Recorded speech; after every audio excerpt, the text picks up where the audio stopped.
ಇನ್ನು ಈ ವರ್ಷದಲ್ಲಿ ಹಣಕಾಸಿನ ನಿಮ್ಮ ಆರ್ಥಿಕ ಸ್ಥಿತಿ ಯಾವ ರೀತಿ ಬದಲಾವಣೆಗಳು ಆಗಬಹುದು ಅನ್ನೋದ್ರ ಬಗ್ಗೆ ನಾವಿಲ್ಲಿ ನೋಡೋದಾದ್ರೆ, ಹಣಕಾಸಿನ ದೃಷ್ಟಿಕೋನದಲ್ಲಿ ಪ್ರಾರಂಭದಲ್ಲಿ ಕೆಲವು ಏನಾಗುತ್ತೆ, ಅನಿಶ್ಚಿತತೆಗಳು ಬರ್ತವೆ.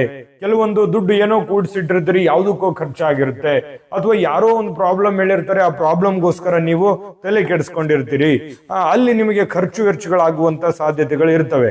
ಹಾಗಾಗಿ ಹಣಕಾಸಿನ ವಿಚಾರಗಳಲ್ಲಿ ಸ್ವಲ್ಪ ನಿಧಾನವಾಗಿರ್ತಕ್ಕಂಥ ನಿರ್ಣಯಗಳನ್ನ ನೀವಿಲ್ಲಿ ಕೈಗೊಳ್ಳಬೇಕಾಗತ್ತೆ. ಅಂದ್ರೆ ಮಾತ್ರ ನಿಮಗೆ ಈ ಒಂದು ವರ್ಷದಲ್ಲಿ ಒಳ್ಳೆ ಸಾಧನೆ ಮಾಡ್ಲಿಕ್ಕೆ ಅನುಕೂಲ ಆಗುತ್ತೆ. ಇನ್ನು ಸೆಕೆಂಡ್ ಹಾಫ್ ಅಲ್ಲಿ ಅಂದ್ರೆ ಜೂನ್ ನಂತರ ನಿಮಗೆ ಆದಾಯ ಬಹಳ ವೇಗವಾಗಿ ಹೆಚ್ಚಾಗುವಂತ ಸಾಧ್ಯತೆಗಳಿದೆ. ಉಳಿಕೆಯ ಗಳಿಕೆಯ ಸಾಧ್ಯತೆಗಳು ತುಂಬಾ ಹೆಚ್ಚಾಗಿರುತ್ತೆ. ಖರ್ಚು ವೆಚ್ಚಗಳು ಕೂಡ ಅಷ್ಟೇ ಫಾಸ್ಟ್ ಆಗಿರುತ್ತವೆ. ಆ ಖರ್ಚು ವೆಚ್ಚಗಳಿಗೆ ನೀವಿಲ್ಲಿ ಕಡಿವಾಣವನ್ನ ಹಾಕುವಂತ ಪ್ರಯತ್ನವನ್ನ ನೀವು ಮಾಡಬೇಕಾಗತ್ತೆ.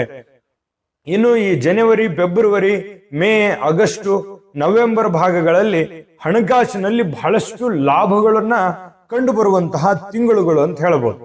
ಇನ್ನು ಈ ಕುಟುಂಬದ ಬಗ್ಗೆ ಹೇಳೋದಾದ್ರೆ, ಕುಟುಂಬ ಅಥವಾ ಆರೋಗ್ಯದ ಬಗ್ಗೆ ಹೇಳೋದಾದ್ರೆ, ಕುಟುಂಬದ ವಾತಾವರಣ ಶುಭಕರವಾಗಿರುತ್ತೆ.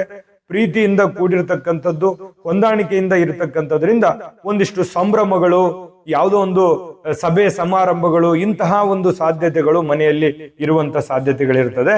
ಆರೋಗ್ಯದ ವಿಚಾರದಲ್ಲಿ ಬಹಳ ಗಮನ ಕೊಡಬೇಕು, ಎಚ್ಚರಿಕೆ ಇರಬೇಕು. ಸರಿಯಾದ ಆಹಾರ, ಯೋಗ, ಧ್ಯಾನ, ವಾಕಿಂಗು, ವ್ಯಾಯಾಮ ಇಂಥದ್ರ ಕಡೆಗೆ ಬಹಳಷ್ಟು ಗಮನವನ್ನ ಹರಿಸಬೇಕಾಗತ್ತೆ.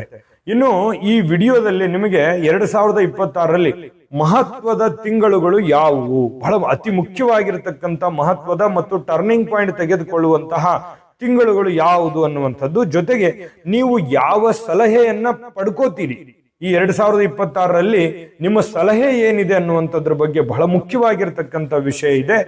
ಇದಂತೂ ನೀವು ನೋಡ್ಲೇಬೇಕಾಗುತ್ತೆ, ಅಷ್ಟೇ ಇಂಟ್ರೆಸ್ಟಿಂಗ್ ಆಗಿದೆ. 2026ರಲ್ಲಿ ಮೇಷರಾಶಿಯವರಿಗೆ ಬಹುಮುಖ್ಯವಾಗಿರ್ತಕ್ಕಂಥ